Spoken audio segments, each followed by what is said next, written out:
भाई बीवी को महंगे गिफ्ट देना कौन सी बुरी बात है, लेकिन आईफोन ये तो गुनाह है, पाप है। लेकिन अब अगर किसी ने ये पाप कर दिया तो बीवी की क्या जिम्मेदारी होती है, देखिए जरा। अरे वाह, नया फोन। फोन? अरे इंसल्ट मत कर फोन बोलकर। आईफोन है आईफोन, समझी? और बोल दे रही हूँ, किसी को मत बताना, मेरे पति ने मुझे दिया है गिफ्ट में। क्या सच्ची? इतना महंगा फोन? जरा इधर दिखाना। यार तू तो लक्की है जो तेरे पति ने ये दिया। यहाँ तो मेरे पति को कह कह कर थक गई। अरे फोन का कवर चेंज करा दो तो भी बहाना बना रहे हैं। कवर तो मेरे पति ने मना कर रखा है लगाने के लिए, कहते हैं गरीब लोग लगाते हैं कवर। अरे यार सारा शो ही गायब हो जाता है। आराम से देखना कहीं गिर ना जाए। बीवी अपनी सहेली को फोन पकड़ा ही रही होती है कि फोन नीचे गिर जाता है और फोन की स्क्रीन पर खरोंचे आ जाती है। अरे ये क्या हो गया, इसकी तो स्क्रीन टूट गई। यार देख, मेरे सर ना डाल देना, खर्चा तेरे हाथ से गिरा है। आज कवर चढ़ा होता तो ये दिन ना देखने पड़ते तुझे। वैसे इसको तो बदलवाना पड़ेगा, चेंज करा ले। वैसे भी इंश्योरेंस तो होगा ही, एक भी पैसा नहीं लगेगा तेरा। अरे नहीं ना, कोई इंश्योरेंस नहीं है। वो क्या है कि बीमा करवाने के 2,000 ज्यादा लग रहे थे तो मैंने मना कर दिया कि रहने दो। लेकिन अब क्या करें।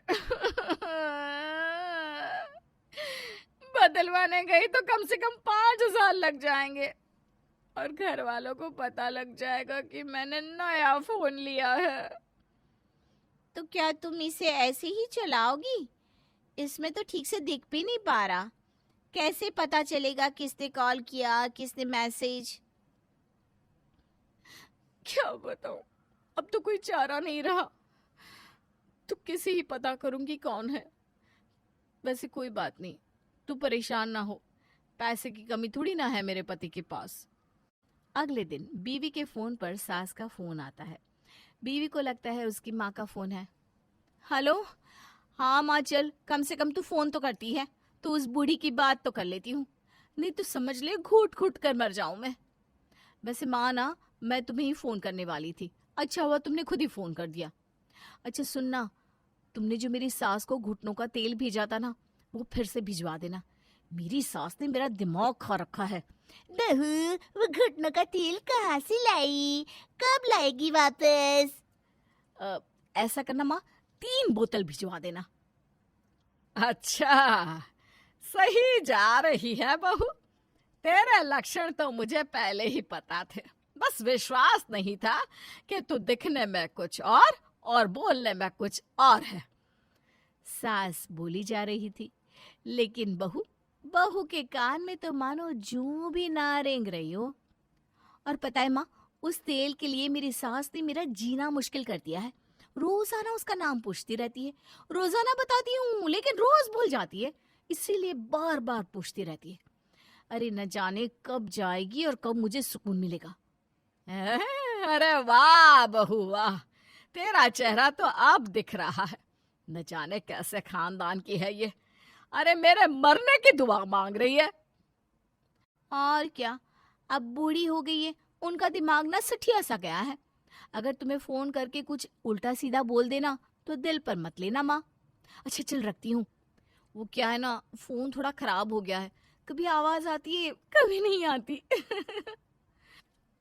अच्छा बहू, मुझे नहीं पता था कि मैं सठियाई हुई हूँ, अच्छा हुआ तूने बता दिया। और यह भी नहीं पता था कि तू मेरे बारे में इतनी बातें करती है अपनी माँ से। वैसे अब मैंने बोलना शुरू किया है तो आवाज तो आ ही रही होगी, है ना? अरे माँ जी, आप कुछ नहीं माँ जी, मैं आपके बारे में थोड़ी ना बात कर रही थी। अच्छा माँ जी, मुझे काम याद आया, मैं आपसे फिर कभी बात करती हूँ। क्या है ना, एक नाटक है मेरे ऑफिस में, उसी की प्रैक्टिस कर रही थी। अच्छा नाटक, वही मैं सोचूं, इतनी हिम्मत तो किसी की ना थी। वैसे बता तो देती नाटक है, क्यों?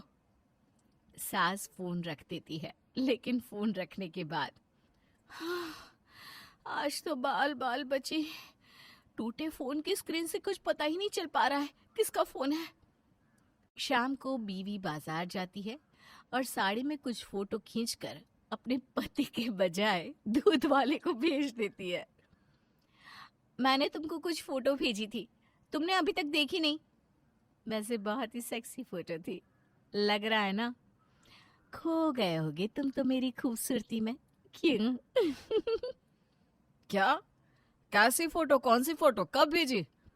और कैसी बातें करने लगी हो तुम? मेरे पास तो कोई फोटो नहीं आई। हाँ? लगता है भेजना भूल गई है। हैं? अरे किसी गलत इंसान के पास चली गई होगी तो अब क्या करूं? उसने देख भी ली होगी। ऊपर वाले मुझे बचा ले। वो तो मेरी बहुत ही पर्सनल फोटो थी। अगली सुबह दूध वाला दूध देने आता है। वो बहू को देखकर बड़ा सा स्माइल करता है। और मैडम जी, लाल रंग ना आप पर बहुत ही खिलता है।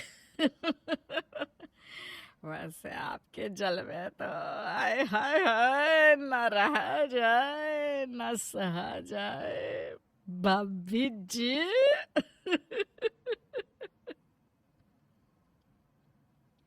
ओए, क्या बकवास कर रहा है? लगाओ क्या चाटा, शर्म नहीं आती? 2 कौड़ी का दूध वाला। और मैडम जी, आपने जो कल साड़ी वाली फोटो भेजी थी ना, उसी की बात कर रहा हूँ। अरे लाल रंग की साड़ी क्या जचती है आप पर। अब बाकी माफ करे, कोई गलती हो गई हो तो। हाँ। अच्छा, वो फोटोज आपको चली गई थी, तभी मैं सोचूं मैंने किसको भेज दी होगी। अच्छा तो वो आप है। सॉरी भैया, आपको गलती से भेज दी। वो क्या है ना, फोन खराब हो गया है, पता ही नहीं चलता कि किससे बात हो रही है, किससे फोटो भेजी जा रही है। और कोई बात ना है मैडम जी, गलती इंसान से होती है। वैसे आप ना अच्छी लग रही थी साड़ी में, इसीलिए आज आपके लिए 1 लीटर दूध हमारी तरफ से बिल्कुल फ्री। चलता हूँ मैं भाभी जी। हाँ हाँ सही है भैया जी। चलिए, फ्री का दूध दे दिया, निकलिए आप। अपने कमरे से बाहर आकर प्रिया और नयन हॉल में बैठे सभी लोगों के सामने खड़े होकर कहते हैं, we are pregnant. We are pregnant. Really भाभी? वाओ, कॉन्ग्रेचुलेशंस भैया। अरे प्रेग्नेंट वी है और तू अपने भैया को बधाई दे रही है? ये आजकल नाम भी कैसे आ गए हैं, शी वी। अरे मम्मी, वी मतलब भैया और भाभी दोनों प्रेग्नेंट है। क्यों? तू प्रेग्नेंट है नयन? ये कैसे हो गया मेघना जी? आपने तो पूरा लड़का जन्मा था, ये हॉस्पिटल में हेरा फेरी क्या हो गई? मैं लड़का ही हूँ पापा। वी आर प्रेग्नेंट मतलब अगर प्रिया माँ बन रही है तो मैं भी तो बाप बन रहा हूँ। ये आजकल का ट्रेंड है पापा जी। पहले तो पत्नियां अकेले बच्चों को संभालती थी, पति पूछने भी नहीं आते थे, पर आजकल जमाना बदल गया है। ऐसे तो मैं जब इन बच्चों के कपड़े धोती थी तो तेरे पापा ही ने संभालते थे, पर इन्होंने तो कभी नहीं कहा कि ये प्रेग्नेंट है। कर्म करने पड़ते हैं बहू, बोलने से क्या होता है? यह उष्टंडे मुझे समझ में नहीं आते, बस आजकल के चौंचले। अरे देख, इन सब में ना मैं तुझे बधाई देना ही भूल गई। सभी मिलकर घर की नई बहू को इस बात की बधाई देते हैं। कुछ दिन बीतते हैं कि प्रिया पेरेंटिंग की क्लासेस लेने लगती है। ये क्या बहू, दिन भर फोन पर इस औरत को देखती रहती है तू? पेट में बच्चा हो तो भजन कीर्तन करना चाहिए, इन औरतों को सुनने से क्या मिलेगा? मम्मी जी, ये कोई ऐसी वैसी औरत नहीं है, ये गाइड है। ये भगवान है उन औरतों के लिए जिन्हें नॉर्मल डिलीवरी करवानी है।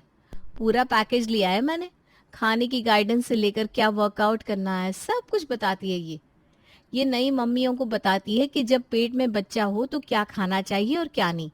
और दूसरी क्लास में ये मुझे बताएगी कि बच्चा होने के बाद मुझे उसे क्या खिलाना है और क्या नहीं। इसका मतलब मेरे यहाँ होने का कुछ फायदा नहीं है? ये तो खुद तेरी सास बनी पड़ी है। ऐसा कुछ नहीं होता बेटा, बस बाहर का ज्यादा मत खा, पर घर का घी तेल तो अच्छे से खा। इससे बच्चा रिष्ट पुष्ट पैदा होगा। ऐसे ही नहीं मैंने 4 बच्चे पैदा कर दिए। वो जमाना अलग था मम्मी जी। आजकल तो 50 के बाद लोग निकल लेते हैं, और उस वक्त 50 की औरतें भी बच्चे पैदा कर लेती थी, है ना। प्रिया नई मम्मी बनने वाली थी। वो हर तरह के प्रिकॉशंस ले रही थी जो उसकी सहेलियां या डाइटिशियन बता रही थी।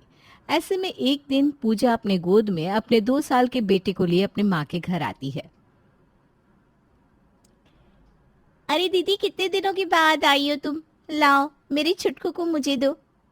पूजा आकर सोफे पर बैठती है कि वो देखती है उसकी भाभी काम वाली को डांट लगा रही है। फिर से आपने कॉफी में चीनी डाल दी नंदा दीदी। मैंने आपको कितनी बार बोला है मेरे खाने में चीनी मत डाला कीजिए। ये क्या रोज रोज उस्टने पाल लेती हो भाभी तुम? 8वां महीना है, दबा के खाओ, कुछ नहीं होता। मैं तो सब कुछ करती थी, तब जाकर मेरी नॉर्मल डिलीवरी हुई। बोलना तो नहीं चाहिए मम्मी, लेकिन अगर ऐसे ही रहा तो कहीं बच्चा कमजोर पैदा ना हो जाए। यहाँ पूजा ये कहती है, वहाँ प्रिया को दर्द उठाता है। सभी उसे हॉस्पिटल ले जाते हैं, जहाँ वो एक सुंदर सी बेटी को जन्म देती है। अपनी पोती को गोद में उठाकर मेघना उसे निहारने लगती है। आंखें तो मुझ पर गई है मेरी लाडो की।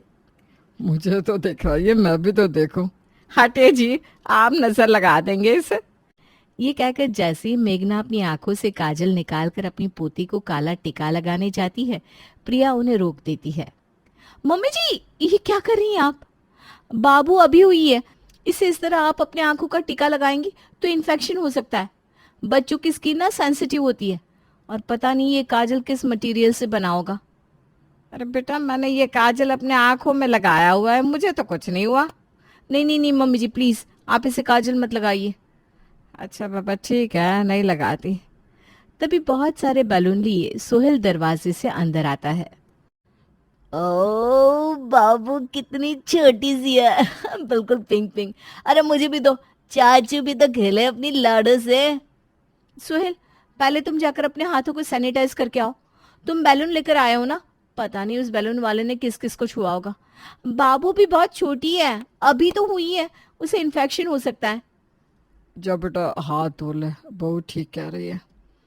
प्रिया को डिस्चार्ज करवाकर सब घर ले आते हैं। प्रिया की बेटी की मालिश करने मेघना सरसों का तेल लेकर अपनी बहू के कमरे में जाती है, जहां प्रिया गहरी नींद में थी। बाबू के बगल में तकिया भी नहीं लगाया बहू ने, बेचारी गिर जाती तो। अच्छा लाडो, दादी मालिश मालिश करते कि फिर लाडो को गिरने से भी चोट नहीं लगेगी। मेघना अपनी पोती को मालिश करने लगती है। इसी बीच प्रिया की आंख खुल जाती है। हे भगवान, ये क्या कर रही है मम्मी जी आप? इतनी छोटी सी जान के हाथ पैर इस तरह मरोड़ेंगी आप, इससे चोट लग जाएगी। कुछ नहीं होगा भाभी, हम सबकी मालिश मम्मी ने ही की है। कुछ हुआ है क्या हमें? वही तो गलती थी ना। भगवान की कृपा रही आप सब पर जो सब कुछ ठीक रहा। अगर कुछ हो जाता तो कौन जिम्मेदार होता? मैं अपनी लाडो के साथ रिस्क नहीं ले सकती। आप प्लीज अब से लाडो की मालिश कभी भी मत कीजिएगा मम्मी जी। इस तेल से इसकी बॉडी में दाने हो जाते हैं। ऐसे भी बहुत सेंसिटिव पैदा हुई है ये। जरा सा एसी बंद करती हूँ कि इसकी नींद टूट जाती है। मेघना को अपनी बहू की बात बहुत बुरी लगती है। वो तेल की शीशी उठाकर बाहर आ जाती है। तेरे बेटे की मालिश भी तो मैंने ही की थी ना पूजा, कुछ हुआ क्या इसे? देख कैसे हंसता खेलता है। जिन बच्चों के सर पर दादा दादी नाना नानी का हाथ रहता है, उन्हें भला कुछ हो सकता है क्या? मुझे याद है, मैं जब छोटी थी तो सुषमा आंटी को बेटा हुआ था। तब उन्हें मालिश की नॉलेज नहीं थी। उनके बच्चों की भी मालिश आप ही ने की है मम्मी। अब देखो, करण के लिए लड़की देखी जा रही है, मालिश करने से कुछ हो गया क्या उसे? पर आप ऐसी बातें क्यों करी है मम्मी? कुछ हुआ है क्या? अभी तो आप भाभी के कमरे में लाडो की मालिश करने गई थी। पहले तो मुझे लगा कि नई नई माँ बनी है तो अपने बच्चे को लेकर जरा डरती है प्रिया, पर नहीं, अब तो हद ही हो गई। इसने मुझे मेरी लाडो को तेल भी लगाने नहीं दिया। दादी का हक छीन लिया। बताओ, दुख नहीं होगा क्या मुझे? मेरा बस चले तो मैं मुंह पर जाकर बोल दूं भाभी की, पर तुम ही हो जो रोक लेती हो मम्मी। नई माँ बनी है, नई माँ बनी है, इसका मतलब ये थोड़ी ना है कि किसी को छूने भी नहीं देगी। हम सब बांझ बैठे हैं क्या? लाडू सिर्फ भाभी की बेटी नहीं है, नयन की भी बेटी है, हमारा भी हक है उस पर। तभी महेश कहता है, तू तो बोल ही मत पूजा। जब गुड्डा हुआ था तो तू उसे लेकर बाथरूम चली जाती थी। माँ का मन है, घबराती होगी। पहले बच्चे के वक्त डर तो लगता ही है ना मेघना जी। और तुझे अपनी माँ को समझाना चाहिए, ना कि बात को बढ़ाना चाहिए। प्रिया तो झापे में थी, वो तो रसोई जाती ही नहीं थी। दिन भर बस लाडो को निहारना और उसे दूध पिलाना। पर आज दूध पीने के बाद भी लाडो सो नहीं रही थी। नयन ऑफिस से आता है और अपने कमरे में जाता है। कपड़े चेंज मत करो नयन, हमें डॉक्टर के पास जाना होगा। तब से सुलाना चाह रही हूँ, ये सो ही नहीं रही। लगता है ज्यादा दूध पिला दिया मैंने, पता नहीं क्या कर दिया। अरे दिन भर तो सोती है, अभी जागने का मन होगा, जागने दो ना। लाडो कोई मशीन तो है नहीं कि रोज इस वक्त से सो जाती है तो आज भी सो जाएगी। नयन और प्रिया की आवाज कमरे से बाहर जाने लगती है, जिसे सुनकर सभी वहां आते हैं। तुम नहीं जाओगे ना डॉक्टर के पास? साफ साफ कह दो, मैं अपनी बेटी को खुद डॉक्टर के पास ले जाऊंगी। पैसे भी मैंने इसे खुद के ऊपर जन्म दिया है, किसी और पर नहीं। तभी महेश लाडो के पेट को छूकर कहता है, अरे ये तो भूखी है बेटा, पेट बढ़ रहा है तो खाना तो चाहिए ना। महेश अपनी पोती को गोद में लेकर हॉल में चला जाता है। मेघना दाल का पानी बनाकर उसे पिलाती है, जिसे पीते ही लाडो सो जाती है। पर रात के 2 बजे उठकर लाडो जोर जोर से रोने लगती है। अब प्रिया पूरे घर को सर पर उठा लेती है। क्या पिला दिया था मम्मी जी आपने इसे? कितना रो रही है, मुझे हार्ट अटैक आ जाएगा। सोहेल गाड़ी निकालो। अरे गैस हुई होगी, रुक जा बहू, तू ना ज्यादा ही शोर करने लगती है। सोहल, अजवाइन लेकर आना, इसके पेट पर लगा दे, चुप हो जाएगी। प्रिया के मना करने पर भी सब वही करते हैं और सच में लाडो का गैस कम हो जाता है और वो सो जाती है। पर प्रिया को ये बात बर्दाश्त नहीं होती कि उसकी इतनी छोटी सी बेटी को अभी से ही दाल का पानी पिला दिया गया। अब वो हर वक्त लाडो की निगरानी करने लगती है। ऐसे ही धीरे धीरे दिन बीतने लगते हैं और 2.5 महीने के बाद लाडो के जन्म की खुशी में होती है एक पार्टी। लाडो पालने में झूल रही थी कि तभी पड़ोसन सुषमा आकर उसके गाल खींचने लगती है। एकदम गोलू मोलू हुई है नयन की तरह। नहीं नहीं नहीं आंटी जी, ये क्या कर रही हैं आप? लाडो सो रही है, उठ जाएगी। उसे पसंद नहीं है कि कोई उसे टच करे। मैं भी ज्यादा टच नहीं करती, लाडो को ना सिर्फ फीड करती हूँ। प्रिया, ऐसे तो तू उसे फूल कुमारी बना लेगी। अभी तो बड़ी जिंदगी देखनी है इसे। धूल मिट्टी देखेगी, लोगों के बॉडी के कांटेक्ट में आएगी, तब तो आगे जाकर दिक्कत नहीं होगी। वरना इतनी सेंसिटिव बच्ची रहेगी तो तू इसे धूप में लेकर निकल भी नहीं पाएगी। धूप या धूल में लेकर जाना ही क्यों है आंटी जी? ऐसे भी बहुत सारे स्कूल है जो फुल एसी है, और घर से एसी से निकलेगी, सीधा एसी के कार में बैठेगी। तभी पूजा वहां आती है। सब हटो, अब बुआ की बारी है बेटी को प्यार करने की। बुआ लाडू का नामकरण करेगी, पर उसके पहले उसे पहनाएगी सोने की चेन। ये तो बड़ी भारी लग रही है बेटा। 80,000 की है। एक बार मैं गुड्डू को कम दे दूंगी मम्मी, पर अपनी लाडो को नहीं। अब आप मुझे दे दीजिए ना चेन दीदी, लाडो बड़ी हो जाएगी तब मैं इसे ये चेन पहना दूंगी। ये कह के कि तेरी बुआ ने दिया था बड़े प्यार से। वो क्या है ना, अब ये छोटी है, ऐसे में सोना चांदी पहनाएंगे तो उसकी स्किन में रैशेस हो सकते हैं। सच बोलो भाभी, आपकी इसी नौटंकी के कारण मेरा यहाँ आने का मन ही नहीं करता। आज लाडो का फंक्शन ना होता तो मैं यहाँ आती ही नहीं। और कुछ ऐसे ही फंक्शन का माहौल बिगड़ जाता है। चेन वहीं रखकर पूजा लौट जाती है। धीरे धीरे लाडो बड़ी हो रही थी। अब लाडो 4 महीने की हो गई थी। उसे अपनी गोद में बिठाए, एक हाथ से पकड़े, दूसरे हाथ से प्रिया ब्रेकफास्ट कर रही थी। तभी लाडो खाने को देखकर अपना हाथ उधर बढ़ाने लगती है। No no baby, this is not for you. क्या करती है बहू तू? अगर उसका खाने का मन है तो खाने देना। देख बेचारी के मुंह से कैसे लार टपक रही है। कितनी बार कहा था मैंने तुझे कि कुछ अच्छा खाने का मन करे तो खा लिया कर, पर नहीं, डाइटिशियन की सुन सुनकर तू अपने खाने पर इतना कंट्रोल रखती थी। बेचारी लाड़ों के मुंह से 24 घंटे लार बहती रहती है। मैंने भी सुना है भाभी कि माँ अगर अपनी क्रेविंग पर कंट्रोल करे तो बच्ची के मुंह से हमेशा लार आती रहती है। मैं तो जब भी प्रेग्नेंट होंगी जी भर के खाऊंगी। प्रिया का ध्यान नैना की बात पर था कि मेघना जरा से आलू को मैश करके अपनी छोटी सी पोती के मुंह में डाल देती है। ये क्या किया आपने मम्मी जी? लाडो मुंह से बाहर थूको, थू थू थू। बेटा तुम्हें मिर्ची लग जाएगी बेटा, मुंह से निकाल दो उसे। इस घर का खून है लाडो में भाभी, वो मुंह से आलू तो निकालने वाली है नहीं। लो निकल भी गई। आप लोगों को समझ में नहीं आता क्या, या फिर आप लोग समझना नहीं चाहते? 1 साल के पहले इसे कुछ भी खिलाना नहीं है, ये सिर्फ मेरे दूध पर रहेगी। 6 महीने तो भूल कर भी इसे कुछ नहीं खिलाना, पर आप लोग तो समझने को तैयार ही नहीं। जिद पकड़ लिया आप सबने। अगर इसकी तबीयत बिगड़ गई तो कौन जिम्मेदार होगा? तब तो कह देंगे प्रिया की लापरवाही के कारण लाडो की तबीयत बिगड़ गई। अरे कुछ क्यों होगा बहू, इतने लोग तो है, हम लाड़ो के दुश्मन थोड़ी ना है। मुझे नहीं पता पापा जी, पहले के जमाने में जो भी होता हो, मैं अपनी बच्ची के मुंह में ये सब जाने नहीं दूंगी। इस तरह 2 महीने और बीत जाते हैं। अपनी पोती को गोद में उठाए मेघा उसे खिचड़ी खिलाने की कोशिश कर रही थी। तभी प्रिया अपने कमरे से बाहर आती है और ये देख लेती है और अपना सर पकड़कर बैठ जाती है। कुछ बोलने की जरूरत नहीं है बहू, तूने ही कहा था ना कि 6 महीने के बाद इसे हम पतली चीज खिला सकते हैं। देख ले कैलेंडर में 6 महीने की हो गई है हमारी गुड़िया। पर हम ऐसे कुछ भी नहीं खिला सकते ना पापा जी से। लाडो के पेट को सिर्फ भरना नहीं है, उसे वो सब कुछ मिलना चाहिए जो उसके बॉडी को जरूरत है। डाइटिशियन ने बताया मुझे क्या क्या चीज मिलाकर खिलानी है और कितनी मात्रा में। कोई भी चीज ज्यादा या कम हो गई तो तबीयत बिगड़ जाएगी इसकी। प्रिया हड़बड़ाती हुई लाडो को लेकर रसोई में जाती है और उसके लिए नाश्ता बनाने लगती है। ये नहीं वो नहीं वो नहीं ये नहीं। अब बुआ बच्चे को खीर भी ना खिलाए क्या? बिस्तर पर बैठी हुई नैना खीर खा रही थी, उसके बगल में बैठी हुई लाडो खेल रही थी, पर उसका ध्यान तो अपनी बुआ की कटोरी पर ही था। नहीं नहीं मेरी लाडो ऐसे मत देखो, वरना तुम्हारी माँ मुझे गोली मार देगी। पु पु पुई। मेरी लाडो तूने मुझे पुई बोला? खीर का दूध तो तुझे दे ही सकती मैं। और नैना लाडो को जरा सा दूध चटा देती है। अब तो लाडो को रोज मीठा चाहिए होता, कभी कोई छिपा कर तो कभी कोई छिप कर उसे चॉकलेट दे ही देता। लाडो भी धीरे धीरे बड़ी हो रही थी। एक दिन वो अपने चाचू के पॉकेट से चॉकलेट निकालकर खा रही थी। हे भगवान, इससे चॉकलेट खाने कैसे सीख ली? मैंने तो इसके होने के बाद ही घर में पैकेट फूड आने ही नहीं दिया।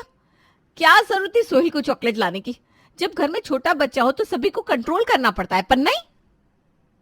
प्रिया सभी से कहती है, जब तक लाडो 1 साल की नहीं होगी, मैंने कितनी बार बोला है इसे शुगर नहीं देना। चीनी देने से बच्चों का दिमाग कमजोर हो जाता है। We have to avoid sugar. गुड़ दे दो इसे, श्रीखंड दे दो, पर चीनी नहीं देनी। अब तो इस नई माँ के हर रोज आते हुए नए रूल से सब परेशान हो चुके थे।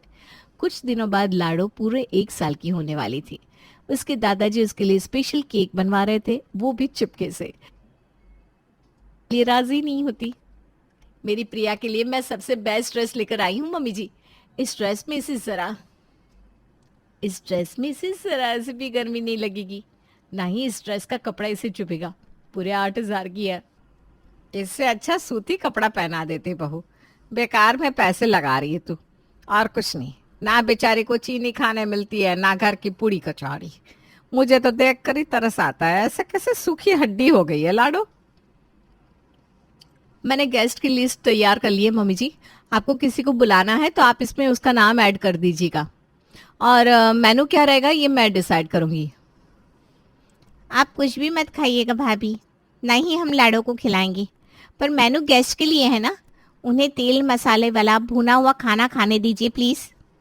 और फाइनली आती है बर्थडे की रात, जहां प्रिया हमेशा की तरह घबराई हुई थी कि लाडो कुछ खा ना ले, और केक कटिंग होते ही महेश उसे केक खिला देता है। पापा जी नहीं! अब तो दूसरा साल लग गया ना मेरी लाडो को प्रिया। पर इस एज के लिए मेरे पास दूसरा चार्ट है ना। ये नहीं माना। ये कहानी है रामगढ़ के मनीषा निवास की। मनीषा जी की एक ही बेटी थी प्रिया, जिसकी शादी हो चुकी थी। प्रिया बड़े ही कंजूस स्वभाव की थी, और जब बात हो अपनी भाभी की तो क्या कहने। बताओ रिशु, 1 हफ्ते में क्या आने वाला है? 4 दिन का वेकेशन। ज्योति, हम छुट्टी में छत पर पिकनिक करते हैं। कितने दिनों से हमने कुछ एंजॉय ही नहीं किया। क्या रिशु, पार्टी का बोला भी तो छत पर, तुम्हें सच में याद नहीं है क्या कुछ? मेरा बर्थडे है 4 दिनों में, और इस बार घर पर केक बनाकर हैप्पी बर्थडे मत कह देना। हर बार दीदी कुकर में केक बनाकर ले आती है, मार्केट से एक केक भी नहीं मंगवाता कोई। शर्म से आज तक बर्थडे की एक पिक्चर तक व्हाट्सएप पर नहीं लगा पाई मैं, पर इस बार ना मुझे पार्टी चाहिए। पार्टी? पर तुम तो जानती हो ना मम्मी को। उसकी फिक्र मत करो, मैंने सोच लिया है क्या करना है। पार्टी दोगे तुम और नाम होगा मेरे भाई का। मैं कह दूंगी पार्टी करण ने दी है, फिर तो तुम्हारी माँ मुंह मोड़ मोड़ कर खाएगी, बेटे का पैसा जो खर्च नहीं हो रहा। और एक हफ्ते के बाद होती है शानदार पार्टी। पार्टी में पहुंचते हैं ज्योति के स्कूल फ्रेंड्स, मायके वाले और ससुराल वाले तो आने ही थे, पर ज्योति की खास नजर थी अपनी सास और ननद के गिफ्ट्स पर। भाभी के घर वालों की हैसियत तो जानती हो ना माँ। जिन लोगों ने अपनी बेटी की शादी में पैसे खर्च नहीं किया, वो अपनी शादीशुदा बेटी की बर्थडे पार्टी में इतना खर्च करेंगे क्या? भगवान जाने तुम कैसे मुंह मोड़ मोड़ कर खाना खा रही हो। मुझे तो लगता है ये सब रिशु के पैसों से ही हो रहा है। अगर ये सब ऋषु के पैसों से हो रहा होता तो तुझे लगता है कि तेरी माँ ये अनाप शनाप खर्च होने देती? बिल्कुल भी नहीं। ऋषु के खाते में एक फूटी कौड़ी भी नहीं है, कहाँ से देगा पैसा? तू इतना सोचा मत कर, शांति से जो मिल रहा है खा ले और 2-4 डब्बे भरकर अपने ससुराल ले जाना। 2 दिन तक तुझे खाना बनाने की जरूरत नहीं पड़ेगी। वो सब तो ठीक है मम्मी, पर ये नया लफड़ा बर्थडे पर गिफ्ट दो, आज एनिवर्सरी, कल एंगेजमेंट एनिवर्सरी, हर रोज भाभी कोई ना कोई चोचला करती रहती है। इतने सारे गिफ्ट रोज रोज, अब तुम ही बताओ। अरे तो किसने बोला गिफ्ट देने को? एक लिफाफे में 51 रुपए डालकर दे दे। बाहर नाम मत लिखना, उसे कौन सा पता चलेगा किसने क्या दिया है। नहीं नहीं मम्मी, तुम जानती हो ना मैं ये छोटे काम नहीं करती। एक बहुत ही महंगी साड़ी खरीदी है मैंने भाभी के लिए, वही गिफ्ट कर दूंगी। प्रिया सड़क के किनारे से लाई हुई 100 रुपए की साड़ी को महंगा बताकर अपनी भाभी को गिफ्ट कर देती है। आपका गिफ्ट तो मैं भूलने से रही दीदी, बाकी गिफ्टों को भले ही आग लग जाए, आज मेरी नजर आपकी प्यारी गिफ्ट पर ही रहेगी। प्रिया जानबूझकर अपने गिफ्ट पर अपना नाम नहीं लिखती, पर ज्योति बड़ी होशियार थी, वो अपनी ननद के दिए हुए गिफ्ट को पहले ही अलग कर लेती है। पार्टी के बाद प्रिया सबसे पहले अपनी ननद की दी हुई गिफ्ट को खोलकर चेक करती है। हे भगवान, ये साड़ी है या किसी घर का उतरा हुआ पर्दा? दीदी ना अपनी हरकतों से कभी बाज नहीं आएगी। मम्मी को बताऊंगी तो वो खुद दीदी की ही तारीफ करेंगी। मैं हमेशा इतने महंगे महंगे गिफ्ट्स देती हूँ इन्हें, और एक ये है, पर इस बार नहीं, बहुत हुआ अब। कुछ दिनों बाद प्रिया के देवर की शादी रहती है, जिसमें उसका पूरा ससुराल पहुंचता है। अपने रोने की आदत से परेशान शादी के एक दिन पहले प्रिया अपनी भाभी से कहती है, आप तो यहाँ कितनी सारी साड़ियाँ लेकर आई हैं भाभी। मेरा तो जानती है ना आप, खुद के देवर की शादी है, कहाँ फुर्सत मिलती है अपने घर की शादी में। सबके लिए शॉपिंग करते करते अपनी ही शॉपिंग नहीं कर पाई, बताइए। आपके बर्थडे पर देने को वो 10,000 की साड़ी ले ली मैंने, पर खुद के लिए अरे एक ईयरिंग का सेट भी नहीं ले पाई मैं। अरे बेटी, सबका सोचना छोड़ दे, बेचारी जब देखो सबका ही सोचती रहती है। जा तो बहू, एक साड़ी निकाल कर प्रिया को दे दे, और मना मत करना। प्रिया, घर की बात है। हाँ, जैसे कि मुझे पता ही नहीं कि आप उस साड़ी का क्या करोगी दीदी।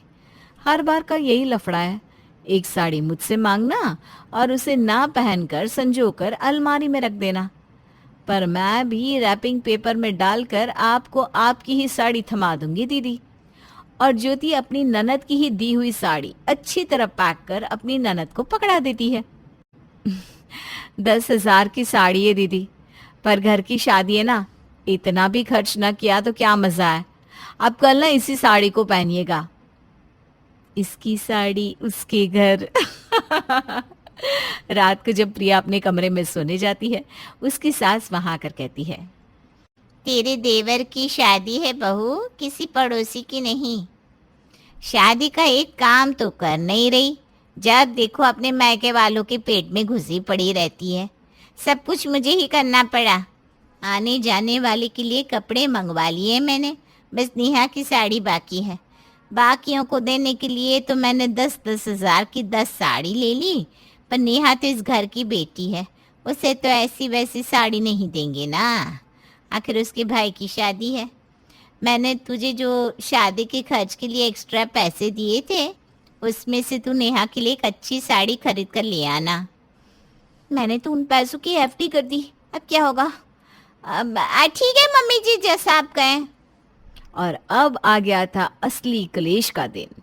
रात को प्रिया के देवर के फेरे जैसे ही पूरे होते हैं, आए हुए मेहमान वापस जाना शुरू कर देते हैं। सामने खड़ी होकर रेणुका प्रिया से सभी मेहमानों को रिटर्न गिफ्ट दिलवाती है। मैं भी निकलती हूँ माँ, मुझे भी तो अपना घर देखना है। सब अच्छे से हो गया, ये अच्छा हुआ। अरे रुक रुक, ऐसे कैसे खाली हाथ चली जाएगी तू? ये मिठाई का डिब्बा तेरे ससुराल वालों के लिए, और वो तेरी साड़ी। अरे बहू, नेहा के लिए मैंने तुझे जो साड़ी लाने के लिए कहा था, ले आई ना? दे दे इसे। खाली हाथ थोड़ी ना ब्याही थ्याई बेटी को शादी के घर से भेज देंगे। इसकी सास भी तो पूछेगी क्या लाई है अपने मायके से। हाँ हाँ मम्मी जी, अभी लेकर आती हूँ। और प्रिया अपनी ननद को देने के लिए लेकर आती है वही साड़ी जो उसने अपनी भाभी को दी थी। ये लीजिए दीदी, बड़ी खूबसूरत साड़ी है। अच्छा खोल कर तो देख बेटा, कैसी साड़ी लाई है तेरी भाभी। सभी के सामने जैसे ही नेहा साड़ी खोलती है, इस तरह की सस्ती सी साड़ी देखकर उसका दिमाग खराब हो जाता है। इससे तो अच्छा मुझे कुछ ना दिलवाती मम्मी तुम। ये कोई साड़ी है? अच्छा हुआ इस साड़ी को मैंने यहीं खोल दिया। अगर अपने ससुराल वालों के सामने खोलती तो पता भी है आपको कितनी बेइज्जती होती मेरी। तुझे 20,000 दिए थे मैंने, और उससे तू ये रोड छाप साड़ी लेकर आई है। ऐसी साड़ी तो मैं बर्तन वाली को दूं तो भी वो उसके बदले बर्तन ना दे। मम्मी जी, वो मम्मी देख रही हो ना तुम, ये वो साड़ी है जो भाभी ने मुझे शादी में पहनने के लिए दी थी। इसे पहनती क्या मैं? बिल्कुल गलत बात। ये वही साड़ी है जो आपने मुझे मेरे बर्थडे पर दी थी, महंगी सी 10,000 की साड़ी बताकर। अब आपको अपने देवर की शादी में कुछ पहनना था ना, आपकी क्लास के हिसाब से, तो मैंने इसीलिए आपको ये साड़ी रिटर्न कर दी। 10,000 की है ये समझकर। क्यों ठीक किया ना मम्मी जी? मतलब बहू ने तेरे बर्थडे पर तुझे जो साड़ी दी थी, उस साड़ी को तूने ऐसे ही वापस कर दिया, और इसने वो साड़ी पहनी भी नहीं, और ना ही नेहा के लिए नई साड़ी लेकर आई। घूम फिर कर अपनी ही साड़ी को अनजाने में इसने नेहा को दे दिया। ये संस्कार दिए हैं आपने अपनी बेटी को मनीषा जी। अपनी ननद की ना हुई, कम से कम अपनी भाभी की होती ये। पर ये तो ना मायके वालों की हुई, ना ससुराल वालों की। अपनी भाभी के बर्थडे पर 100 रुपए की साड़ी कौन देता है बहू? वो भी जब तेरी भाभी ने इतना अच्छा फंक्शन किया, यहाँ तक कि नहीं तो भी 2 दिन का खाना पैक करके भी भेजा था तेरे लिए। फिर भी तेरी कंजूसी काम ना हो सकी। छी! अपनी बेटी को ताना सुनते देख मनीषा बड़ी बड़ी आंखें कर ज्योति को देखने लगती है। अब आप मेरी तरफ बड़ी बड़ी आंखें करके मत देखिए मम्मी जी। आप ही कहती है ना प्रिया तो सब कुछ तेरे लिए बेस्ट लाती है, तो इस बार मैंने वही बेस्ट चीज उन्हें रिटर्न कर दी बस। हर बार दीदी कंजूसी की हद पार कर देती थी। किसी के बर्थडे पर टूटा ब्रश, तो किसी की बर्थडे पर हाथ से बनाया हुआ केक, वो भी बिस्किट का। और कभी बड़ा अच्छा मूड हुआ तो सड़क के किनारे से उठाई हुई ऐसी साड़ी। अगर मैं आपको सीधे सीधे ये समझाती तो आपकी समझ में नहीं आता मम्मी जी, इसीलिए मुझे उनका गिफ्ट घूमकर उन्हें देना पड़ा। अच्छा किया ज्योति तुमने, बहुत अच्छा। अपनी साड़ी को आज रात के फंक्शन में तुम खुद पहन लेना बहू। I am so sorry mummy जी। दीदी आपको भी सॉरी, मैं आपके लिए अभी नई साड़ी लेकर आती हूँ। और भाभी आपको भी सॉरी, मुझे अपनी गलती का एहसास हो गया है। वो क्या है ना, बचपन से ही मैंने देखा था मम्मी इधर से आया हुआ गिफ्ट उधर भेज दिया करती, तो मैंने भी वही किया। हाँ, अब तो इस सारी झंझट का पोटला मेरे सर पर रख दे तू। मैं गिफ्ट इधर से उधर करती थी, पर खोल कर देखती भी तो थी। तूने तो खोल कर देखा भी नहीं। बेकार ही तेरी साइड ले रही थी मैं। आप देख लीजिए समधन जी, आपके घर का मामला है, मैं चली। ध्यान रखिएगा दीदी, नमस्ते। अपनी ही फांसे में नेहा ऐसी फंस जाती है कि न इधर की रह जाती है न उधर की। और अगले दिन सभी मुंह दिखाई की रस्म में जब नेहा के घर आते हैं तो उसी साड़ी में प्रिया को सभी के सामने जाना पड़ता है कहाँ फंस गई मैं। और इस सजा से उसे ये तो समझ में आ जाता है कि इतनी भी कंजूसी ठीक नहीं है।